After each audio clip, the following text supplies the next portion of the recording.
अच्छा, ये बताइए डॉक्टर आयशा, क्या इससे बचाव के कोई तरीके हैं? शाइस्ता डेफ़िनेटली इसके बचाव के तरीके हमारे पास मौजूद हैं। सबसे इम्पॉर्टेंट तरीका ये है स्क्रीनिंग। स्क्रीनिंग बेसिकली मैं अपनी आवाम को बताना चाहती हूँ कि स्क्रीनिंग वो टेस्ट होते हैं जिसमें हम पहले से अगर किसी को नहीं भी होती बीमारी, लेकिन हम कुछ टेस्ट करते जाते हैं कुछ टाइम के बाद, जिससे हम उस अलामात को पिक कर सकते हैं। कोई भी अबनॉर्मलिटी क्रिएट हो रही होती है रहम के निचले हिस्से में, जैसे कि हमारे पास है पैप स्मीयर। पैप स्मीयर जो है वो एक टेस्ट है जिसमें हम अंदरूनी मुआयना करते हुए एक स्लाइड के ऊपर रहम के निचले हिस्से का कुछ खुलिये ले लेते हैं और उनको मुआयने के लिए भिजवाते हैं। अगर वो ठीक आते हैं तो वो हर उम्र के ऊपर डिपेंड करता है। 25 साल से यूजुअली स्क्रीनिंग स्टार्ट होती है, जो शुरू हो जानी चाहिए, और हर 3 से 5 साल के ऊपर डिपेंड करता है उम्र आपकी कितनी है, स्क्रीन होना चाहिए। और एक स्क्रीनिंग का तरीका ये है। दूसरे स्क्रीनिंग का तरीका है हमारे पास एक ह्यूमन पेपिलोमा वायरस है, जो कि इसकी तकरीबन 70 to 80% इज़ अ कॉजिटिव, मतलब इसका कॉज है इस कैंसर का। अगर हम उसको भी पिक करते हैं इसी मुआयने के दौरान उसका टेस्ट लेके रहम के निचले हिस्से से, तो वो भी बहुत अच्छा एक टेस्ट है जो कि पिक किया जा सकता है कि किन ख़वातीन में आगे चल के कैंसर होने के चांसेस हैं। तो ये टेस्ट दो बहुत इंपॉर्टेंट टेस्ट हैं जो हमें करवाने चाहिए आफ्टर 25 ईयर्स, 25 साल की उम्र के बाद। दूसरी इंपॉर्टेंट चीज़ ये कि हम इसे रोक सकते हैं, प्रिवेंट कर सकते हैं। ये एक वाहिद कैंसर है जो कि वैक्सीन से प्रिवेंट हो सकता है। तो वैक्सीनेशन का बहुत इंपॉर्टेंट रोल है। जो HPV वैक्सीन है, ह्यूमन पेपिलोमा वायरस वैक्सीन है, अब तो पाकिस्तान में भी बहुत अवेलेबल है, जो कि 9 ईयर्स से लगवानी चाहिए। अब तो हम बॉयज़ को भी, लड़कों को भी लगवा रहे हैं, फीमेल बच्चियों को भी लगवानी चाहिए डेफ़िनेटली 9 से 14 साल की उम्र के अंदर।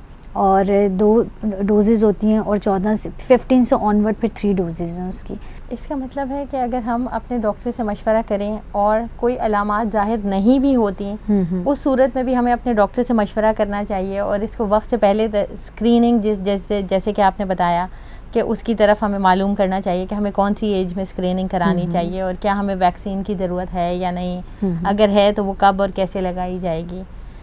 ये तो बहुत ही अहम मालूमात हैं जो कि हम इससे बचाव के लिए इस्तेमाल कर सकते हैं। और मेरा ख़्याल है कि हर फिजिशियन और हर गायनेकोलॉजिस्ट को भी अपने पेशेंट को इसके बारे में बताना चाहिए।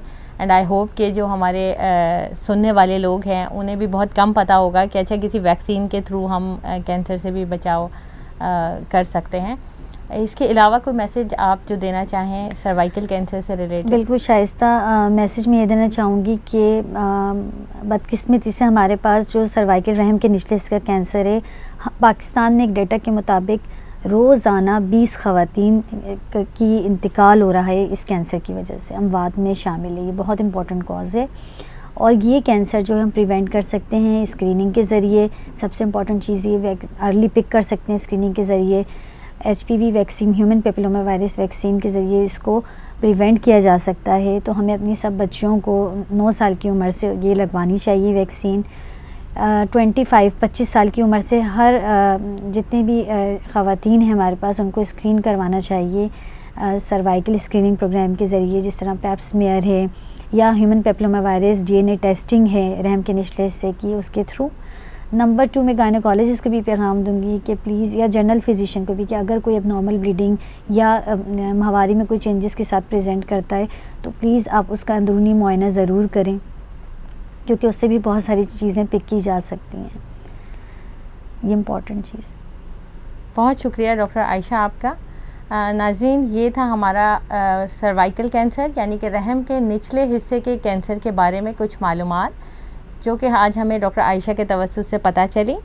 इससे अगले प्रोग्राम में हम किसी और कैंसर की डिटेल के साथ दोबारा हाजिर होंगे। अल्लाह हाफ़िज़।